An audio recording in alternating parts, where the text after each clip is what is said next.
When you are selling your home, you need to be aware that many times the bank will require you, the seller, to make some repairs in order for them to approve the buyer's loan. Today I want to talk about the most common bank required repairs that you need to be aware of when selling your house.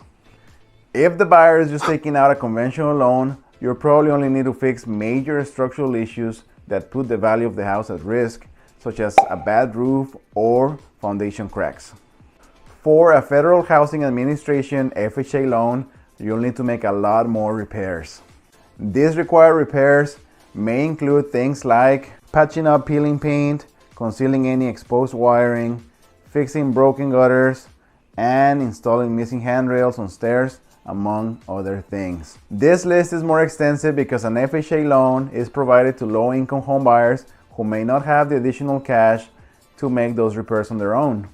This is why it's very important to understand the condition of your house and to bring a professional to help you determine whether or not you need to make those repairs and to give you an idea of what to expect if you accept any offer on these types of loans. Many times you go under contract, you're ready to close, and you get a list from the bank saying that you need to make those repairs, and that could be a deal breaker. It is better to bring a professional and to take that information into account before you list the house and before you accept an offer. If you are thinking of selling and you're planning to make some repairs and reach out to a realtor after you make the repairs, reach out to us.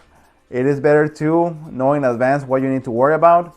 My team and I are ready to help you answer those questions and help you evaluate your house before you put it on the market. My name is Victor Soler and your Texas Realtor. See you next time.